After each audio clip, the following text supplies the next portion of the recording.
Hello friends, എല്ലാവർക്കും Shruthi's learning സ്ക്വയറിലേക്ക് സ്വാഗതം. അപ്പോൾ ഇന്ന് നമ്മൾ നോക്കാൻ പോകുന്നത് ആദ്യം കുറച്ച് ഫോറിൻ വേർഡ്സ് ആണ് കേട്ടോ. അപ്പോൾ അതിനുശേഷം നമ്മൾ കോൺകോഡിൻ്റെ മോക്ക് ടെസ്റ്റ് ചെയ്യുന്നതായിരിക്കും. അപ്പോൾ അതിൻ്റെ ലിങ്ക് ഞാൻ ഡിസ്ക്രിപ്ഷനിൽ കൊടുത്തിട്ടുണ്ട് കേട്ടോ. അപ്പോൾ അത് തീർച്ചയായിട്ടും എല്ലാവരും ഒന്ന് ചെയ്ത് നോക്കുക.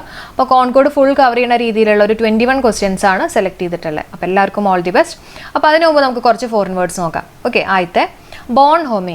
ബോൺ ഹോമി എന്ന് പറഞ്ഞാൽ ഗുഡ് നേച്ചറാണ്, നല്ല നേച്ചർ, നല്ല സ്വഭാവം എന്നൊക്കെയാണ് ബോൺ ഹോമിയെ കൊണ്ട് ഉദ്ദേശിക്കുന്നത് കേട്ടോ. Good nature.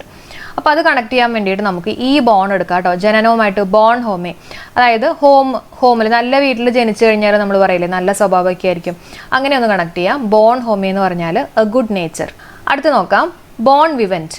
ബോൺ വിവൻറ്റ് എന്ന് പറഞ്ഞാൽ a person who lives luxuriously and enjoys good food and drink. Okay, a person who lives luxuriously, അതായത് സുഖലോലുപൻ എന്നൊക്കെ പറയുന്നത്, അതാണ് ബോൺ വിവൻറ്റ് കേട്ടോ.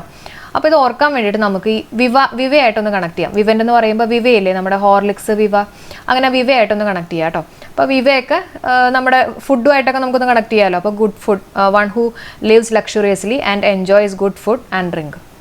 അടുത്ത് നോക്കാം ബോൺ വോയേജ് ആണ്. വോയേജ് എന്ന് പറഞ്ഞാൽ എന്താ, ഒരു യാത്രയാണ് അല്ലേ, എ ഗുഡ് ജേർണി ആണ്. So bon voyage means a good journey. അടുത്തത് ബോൺ മോട്ടാണ്. ബോൺ മോട്ട് എന്ന് പറഞ്ഞാൽ എ ക്ലെവർ റിമാർക്കാണ്. ഓക്കെ, ഒരു ബുദ്ധിപരമായിട്ടുള്ള ഒരു റിമാർക്ക്, ഒരു ക്ലെവർ ആയിട്ടുള്ള റിമാർക്കിനെയാണ് നമ്മൾ ബോൺ മോട്ട് എന്ന് പറയുന്നത്. അപ്പോൾ ഈ നാലെണ്ണം നമുക്കൊന്നും കൂടെ നോക്കാം. Bonhomie, good nature.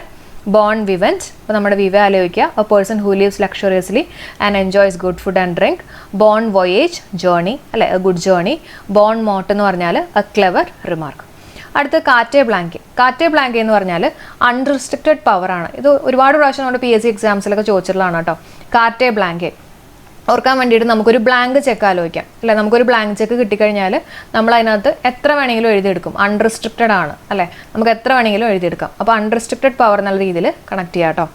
അടുത്തത് ടെറ്റെ എ ടെറ്റെ എന്ന് പറഞ്ഞാൽ പ്രൈവറ്റ് കോൺവേഴ്സേഷൻ ആണ്. ഓക്കെ, അപ്പോൾ നമ്മൾ പറയില്ലേ ഈ എന്താ പറയുക, പ്രൈവറ്റ് ആയിട്ടുള്ള കോൺവേഴ്സേഷൻ അല്ലെങ്കിൽ കുറ്റം പറയുക, പരദൂഷണം പറയുക എന്നൊക്കെ വെറുതെ കണക്ഷൻ വേണ്ടി പറയുന്നതാണ്. അത് തെറ്റാണ് എന്നുള്ള രീതിയിൽ കണക്ട് ചെയ്യുക കേട്ടോ. അപ്പോൾ ടെറ്റെ പ്രൈവറ്റ് കോൺവേഴ്സേഷൻ. അടുത്ത് നോക്കാം സിനഡൈ ആണ്. സിനഡൈ എന്ന് പറഞ്ഞാൽ ഇൻഡെഫിനിറ്റ്ലി ആണ്, അതായത് നമുക്ക് എക്സാക്റ്റ് ആയിട്ട് ഡേറ്റ് അറിയാണ്ട് എപ്പോൾ വേണമെങ്കിലും ആവാം. ഇൻഡെഫിനിറ്റ് ആണ്. ഓക്കെ, കറക്റ്റ് ഡേറ്റ് ഒന്നും അറിയാണ്ട് എപ്പോൾ വേണമെങ്കിലും ആവാം കേട്ടോ. അതിനെയാണ് നമ്മൾ സിനഡൈ എന്ന് ഉദ്ദേശിക്കുന്നത്. അടുത്ത് നോക്കാം ഗ്ലാസ് നോസ്റ്റ്. ഗ്ലാസ് നോസ്റ്റ് എന്ന് പറഞ്ഞാൽ ഓപ്പൺ ആൻഡ് ഫ്രാങ്ക് ഡിസ്കഷനാണ്. വളരെ ഓപ്പൺ ആയിട്ടും ഫ്രാങ്കും ആയിട്ടുള്ള ഡിസ്കഷനെയാണ് നമ്മൾ ഗ്ലാസ് നോസ്റ്റ് എന്ന് പറയുന്നത്. അപ്പോൾ നമ്മുടെ ഗ്ലാസ് തന്നെ ആലോചിക്കുക അല്ലേ. ഗ്ലാസ്, പ്ലെയിൻ ഗ്ലാസ് ഒക്കെ ആണെങ്കിൽ ട്രാൻസ്പെറൻ്റ് ആയിരിക്കും. അപ്പോൾ അതേപോലെ ഭയങ്കര ഓപ്പൺ ആയിട്ടും അതുപോലെ തന്നെ ഫ്രാങ്കും ആയിട്ടുള്ള ഡിസ്കഷനാണ് ഗ്ലാസ് നോസ്റ്റ് കേട്ടോ. അടുത്തത് ഇംപാസെ.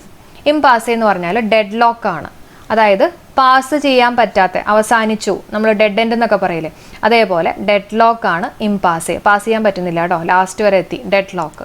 ഓക്കെ, അപ്പോൾ കാറ്റെ ബ്ലാങ്കെ എന്ന് പറഞ്ഞാൽ unrestricted power, tete private conversation, sine die indefinitely, glasnost open and frank discussion, impasse എന്ന് പറഞ്ഞാൽ ഡെഡ് ലോക്ക് ആണ്. അടുത്ത് നോക്കാം നോം ഡെ പ്ലൂം. നോം ഡെ പ്ലൂം എന്ന് പറഞ്ഞാൽ പെന്നേം ആണ്, അതായത് നമ്മുടെ തൂലിക നാമല്ലേ, അതിനെയാണ് പെന്നേം എന്ന് പറയുന്നത് കേട്ടോ. അതാണ് നോം ഡെ പ്ലൂം. നോം എന്ന് പറയുമ്പോൾ നമുക്ക് നെയിം ആലോചിച്ചൂടെ, അപ്പോൾ പെന്നേം തന്നെയാണ് കേട്ടോ നോം എന്ന് പറയുമ്പോൾ. അടുത്തത് പാരിപസു. പാരിപസു എന്ന് പറഞ്ഞാൽ വിത്ത് ഈക്വൽ പേസ് ആണ്, അതായത് തുല്യ വേഗത്തിൽ എന്നൊക്കെ ഒരു മീനിങ് ആണ് കേട്ടോ പാരിപസു. അപ്പോൾ മിക്ക പശുക്കളും ഒരേ വേഗത്തിലേക്കാണ് പോകുന്നതെന്നോ എന്നൊക്കെ വേണമെങ്കിൽ വെറുതെ ഒന്ന് കണക്ട് ചെയ്ത് വയ്ക്കുക കേട്ടോ. അപ്പം തുല്യ വേഗത്തിൽ എന്നുള്ള രീതിയിൽ ഓർത്ത് വെച്ചേക്കാം. അടുത്തത് ആഡ് ഇൻഫിനിറ്റം. ആഡ് ഇൻഫിനിറ്റം എന്ന് പറഞ്ഞാൽ ടു ഇൻഫിനിറ്റി, അത് ആ പേരിൽ നിന്ന് തന്നെ ക്ലിയർ ആണ് അല്ലേ. ഇൻഫിനിറ്റം ടു ഇൻഫിനിറ്റി, അതിർത്തികളില്ലാതെ, വിത്തൗട്ട് ലിമിറ്റ് ആണ്. ഓക്കെ, അടുത്തത് ആൾട്ടർ ഈഗോ. ആൾട്ടർ ഈഗോ എന്ന് പറഞ്ഞാൽ ഇൻറ്റിമേറ്റ് ഫ്രണ്ട് ആണ് കേട്ടോ. ഇൻറ്റിമേറ്റ് ഫ്രണ്ട്, ഇത് ഇമ്പോർട്ടൻ്റ് ആണ്. ആൾട്ടർ ഈഗോ, അപ്പോൾ ഈഗോ ഒന്നും ഇല്ലാത്ത നമ്മുടെ ഇൻറ്റിമേറ്റ് ഫ്രണ്ട് എന്നുള്ള രീതിയിൽ കണക്ട് ചെയ്യാം കേട്ടോ. ആൾട്ടർ ഈഗോ എന്ന് പറഞ്ഞാൽ ഇൻറ്റിമേറ്റ് ഫ്രണ്ട് ആണ്. ബിയോ മോണ്ടെ. ബിയോ മോണ്ടെ എന്ന് പറഞ്ഞാൽ ഹൈ സൊസൈറ്റി ആണ്. ഹൈ സൊസൈറ്റി ആണ് ബിയോ മോണ്ടെ. അപ്പോൾ നമ്മുടെ ഹൈ സൊസൈറ്റിയിൽ പലരും ഇങ്ങനെ മുണ്ടൊക്കെ കൊടുത്തു പോകുന്നതായിട്ടൊന്ന് കൺസിഡർ ചെയ്താൽ മതി കേട്ടോ. ബിയോ മോണ്ടെ ഹൈ സൊസൈറ്റി.